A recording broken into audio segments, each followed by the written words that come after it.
Hello class, this is take 2 for the explanation of our project. This information can be found in your lab 1.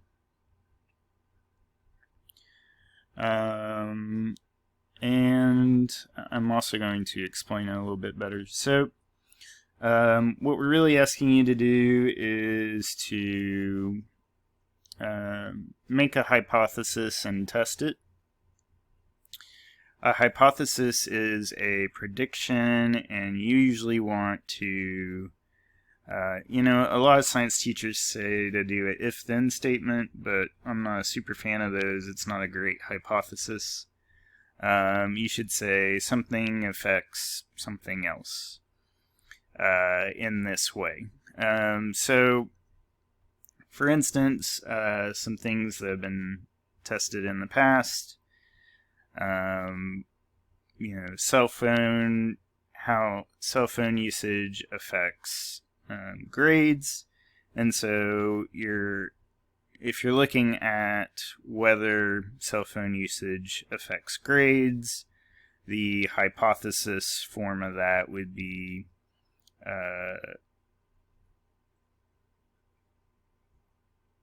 the prediction is that increased cell phone usage will lower grades. So that's a prediction, and that would be a good hypothesis. Then you need to design an experiment to test it. Keep in mind we only have about a month or two to complete this experiment, and you need to do it twice. So it needs to be a relatively short experiment. And you need multiple subjects. Normally I would ask for 20 or more participants, but or 20 more, like if you were doing plants, you would have to have 20 or more plants. But since COVID is making things limited, if you at least have 3 participants, that's good. And you want them to repeat the experiment twice. So if you're looking at how cell phone usage tracks or affects grades, I know most of the classes will be having the first test soon. So you want to have them track their cell phone usage during that week, and then report how they did on the exam. Again, if you can have more than 3, if you can have at least 5 or something like that, that would be better, but at least 3 so we can get an average.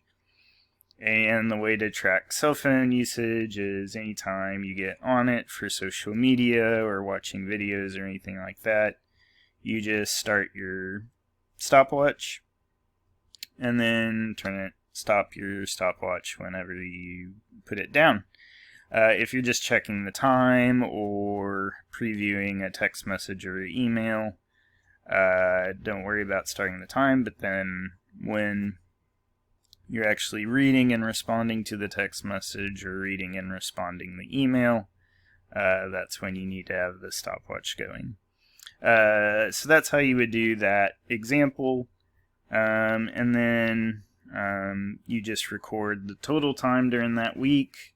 I would record each day in case that stopwatch gets messed up, and then add it all up at the end of the week. So that would be one experiment you could do. And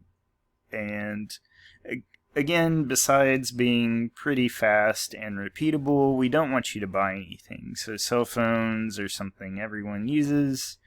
It already has a stopwatch app on it, so that's sort of an ideal situation. Now, you all can't do that exact experiment, but you could do something with cell phones. You could look at quality of sleep or total amount of sleep, or anxiety levels. There's lots of things you could do just with cell phone usage. So another thing you could, or another thing that's been looked at before, so one of my favorite things to do is to look at internet claims. So one of the things you hear on the internet is that weighted blankets reduce stress. So that could be a test. But for your experiment, you need two numbers. So when we were doing the cell phone one, you had time on the cell phone and grade. So that is two numbers. Excellent. We can graph that. When you do weighted blanket versus not weighted blanket, that's not a number. So what you could do to turn it into a number is actually weigh the blanket. So just fold it up and put it on a scale, and that's the weight of the blanket. So you would graph weight of the blanket versus stress. And you want to treat it as similarly as possible. So I wouldn't, well, one way you could do it if you have enough people is divide up half of your people, have half of them do weighted blankets, the other half do not weighted, and after, say, a standard amount of time, maybe a 30-minute usage, you can test their anxiety level. Or you could do like a 10-minute usage. I think for hugs, if you maintain a hug for 30 seconds, your body starts releasing oxytocin, which is sort of your calming, happy, bonding hormone. And so I would at least do a minute for the blanket. But, that takes some research. So, when you research how long should I expose them to the blanket, what kind of blankets work. So, just a heavy blanket may not work. You may need one of those ones that are filled with plastic BBs or something like that. Or like a name brand weighted blanket. So you have to do research on that. What actually is supposed to reduce your stress. And so all these researchables go in your introduction. How did you form your hypothesis? How did you design your experiment? So you need a hypothesis, you need an experiment. Your experiment needs to be relatively short. It needs to have two numbers, and it needs to be repeatable. And then you need to do research to form your hypothesis and to make your experiment. And that research will go in the introduction part of your paper. You'll need a control, so your control is basically something to compare to. So with cell phone usage, someone's going to have to take the bullet and do no cell phone use. And then on the weighted blanket, your control is the unweighted blanket. So you'll need a control. And yeah, that's pretty much it for your experiment. You'll have to be able to graph it. When you graph,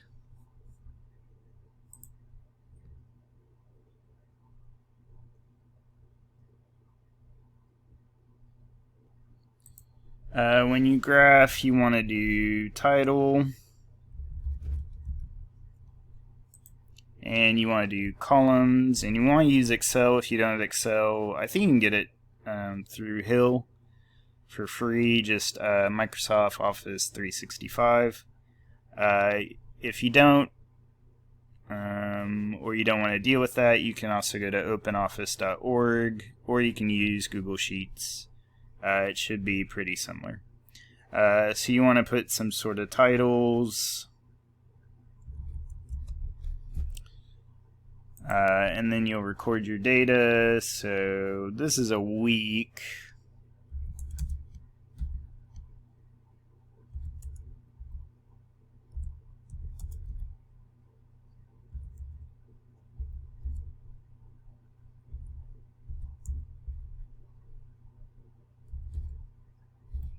So you want to put your data in columns, and then you'll select that data and go to Insert. You'll be tempted to do the line graph or a bar graph, but that's not what we want. We want two variables, so you have to do the scatter XY graph. It'll only show dots, but we can add a line later, so don't worry about that. We just want the first one.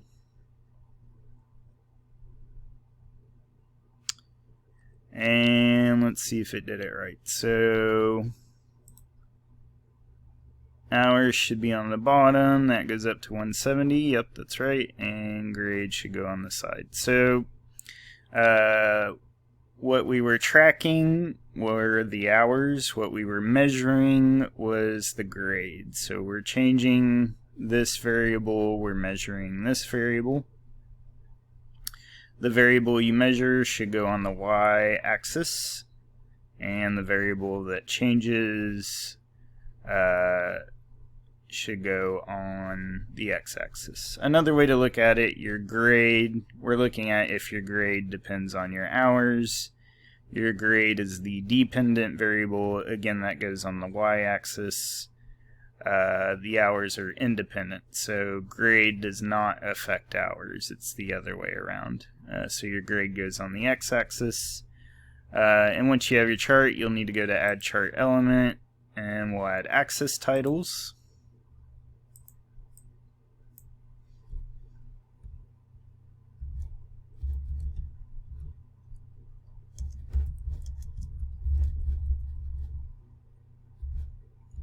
Cellophone.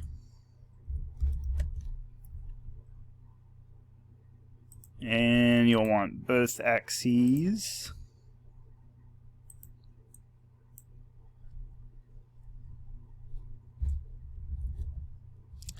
You'll probably do grade, and then you'll want one line that's an average grade.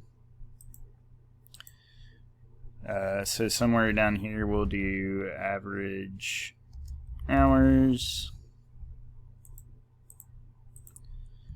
and average grade, and you can have Excel do work for you. So if you type equals average, select those three, close your parentheses, hit enter, and then our average grade, oops,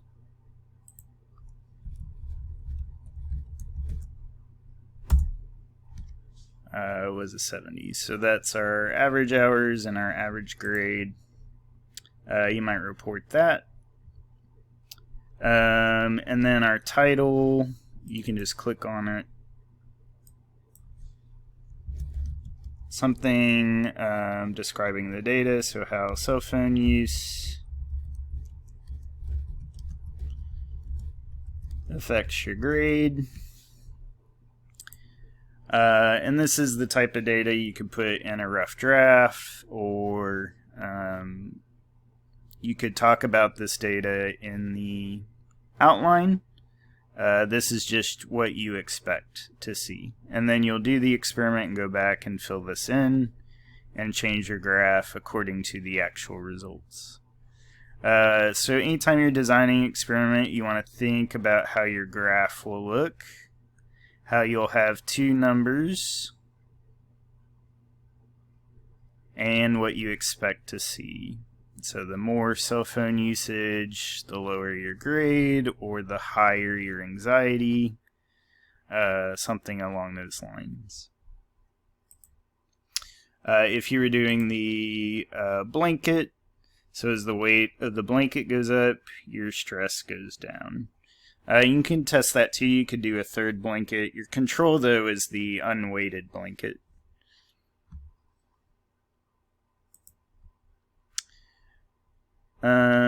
So that's how you set up your experiment. Let's talk about the lab report next. So your lab report should have 4 sections. The introduction. Did not mean to do that.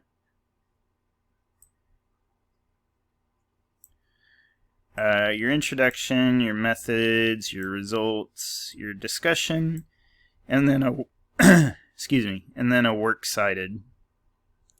So your introduction has to have your hypothesis, but it should also explain how you got that hypothesis. You may be tempted to say the internet, but there's a reason. There's some biases, there's some logic in your brain that made you either skeptical of that claim that you heard on the internet, or maybe inclined to believe. So just explain your logic. And some of that logic may come from sources on the internet. And then you want to talk about the purpose of your study, the purpose of your experiment, and you want to look at what's previously been done. So these people found that weighted blankets specifically helped this population. I'm going to test that it helps this population. And, they could have tested the same age group, but you're testing students at Hill College. So either way, it is added information.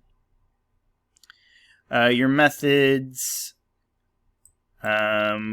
really are going to talk about how you set up your experiment. So what is your control? What's your independent variable? What's your dependent variable? How did you do the experiment? For example, how did you track the cell phone data? How did you weigh the blankets? How did you measure anxiety? As a scale 0 to 5, and the participant ranked their anxiety on that scale. We use the stopwatch app on the cell phone, press start whenever they started to use the cell phone, press stop whenever they stopped using the cell phone. We ignored glancing at the phone for a text message or checking time or things like that. So that stuff goes in your methods. Your results should just have the data, and you want to report it. So if we look at our data, we had 3 participants. Their times varied between 50 and 170 hours during a whole week. Their grades varied between 55 and 85. And then here's where the lines may help. So if you right click on any of these points, you can add a trend line, and there's our trend line. And then you can display your equation on chart.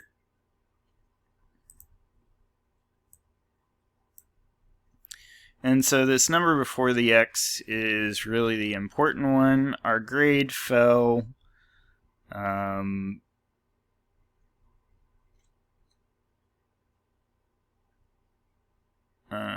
our grade fell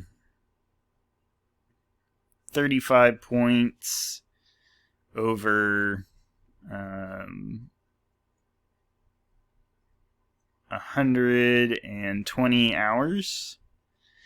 And so that was a rate of 0.24, basically 0.25 hours per grade. And so that can give you some information. Your totals, like your ranges, can give you information. But you just want to report the numbers. You don't want to say it means anything quite yet. And then your discussion, you're going to decide whether your data supports your hypothesis. So we saw that as you were on your cell phone more, your grade decreased. So you should limit your cell phone usage, at least during test weeks. And so then also in your discussion, you can talk about limitations. We only track cell phone usage during the exam week.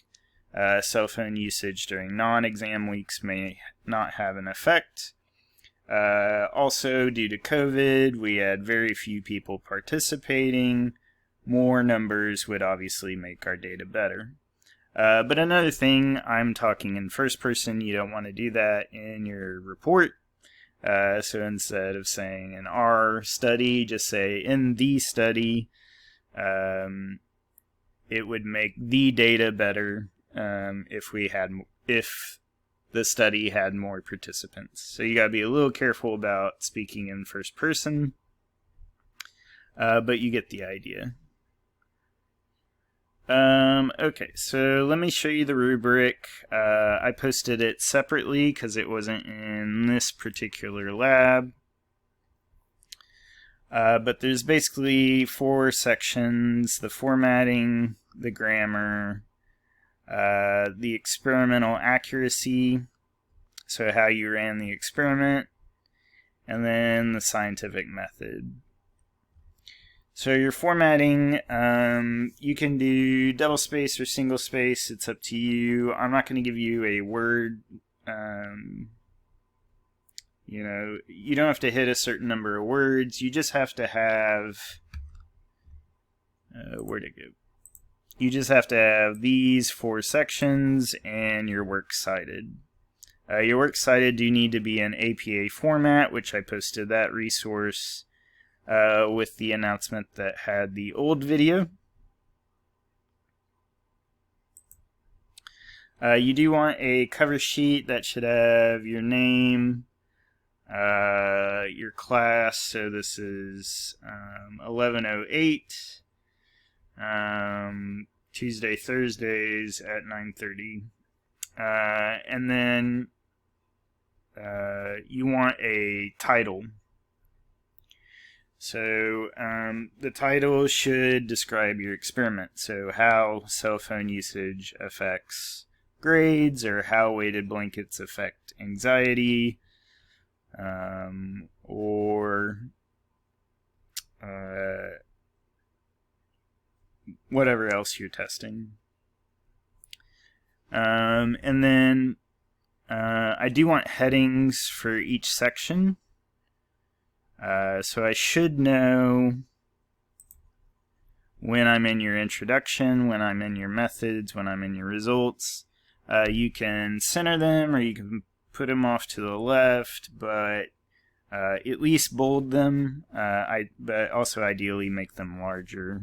Just clearly label your sections, so I know what section you're in. You'll also need a works cited. Have normal margins, indent your paragraphs. That pretty much should be it for your formatting. Your works cited should be at the end, and it should follow APA format. When you so to add this to a Word document, you just copy and paste. I would also add your data table, so just copy and paste that as well into your Word document. Grammar, most people do well on this. The main thing is to avoid first person, so avoid pronouns.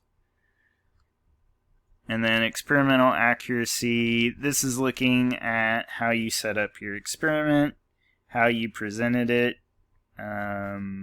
did you repeat it, did you run statistics. So the main statistics I expect you to do are averages and things like that. But we can talk about that on a case-by-case basis. You need to discuss sources of error. What could you done better?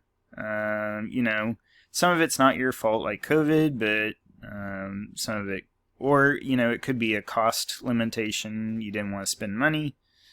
So those are obvious sources of error, but you need to explain, if you didn't spend enough money, what would you have spent the money on? If you had more people, how many people would you have? Things like that.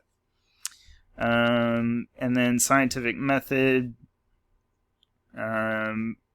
Basically, this is, did you do the whole report? Did you research stuff for your introduction? Did you do a good discussion where you suggested ways to improve your experiment?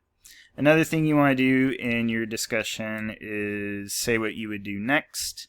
So, alright, we found out weighted blankets improve stress. How long do you need to apply the weighted blanket? Is it 1 minute? Is it 10 minutes? How long gets you the best benefit for the least amount of time? So that might be your next experiment. So that's it. That should get you started. Again, this week is your outline. You do need to have all 4 sections in your outline. And so your intro section for your outline should definitely have your hypothesis, and you want to clearly state it. So you might want to put the word hypothesis in that sentence, or just put hypothesis, colon, and then state your hypothesis. And then you want to list the details in there. So how you got to that hypothesis, previous research, kind of all the rest of this stuff that goes in your intro. Same thing for methods. Again, for results, you won't have results yet, but you can talk about results you expect. And then discussion, some of that's hard to do at the moment also, but you already know weaknesses in your experiment, and you might already know the next experiment to do. So that's the kind of stuff that can go in your discussion. You don't have to have an actual graph yet for your outline. Just talk about what you will graph and the data you expect, and how you'll present that data. So that's pretty much it. Let me know if you have any questions.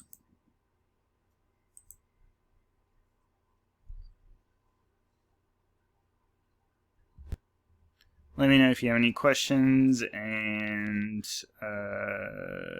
about the outline or about the sources. For the sources, you just need to put each source in APA format. Oh, that's another thing. So put it in APA format and then tell me like a summary of what you're getting from that source. Now, quality sources, that's one thing we should talk about. It can be a scientific journal, and you can go to Google Scholar or PubMed.gov.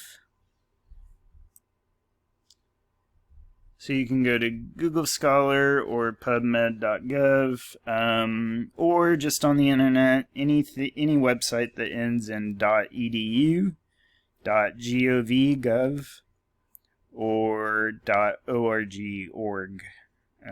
So if they end in those, you can use them, or you can use a scientific journal. You can use .com, but you need at least 3 from quality sources, and they have to affect your paper. So you can't only use .com in your paper and then just list .gov.edu. You have to actually find sources that you're using in your paper, and they have to be good sources. So that's it for the next 2 assignments. Again, email me if you have any questions.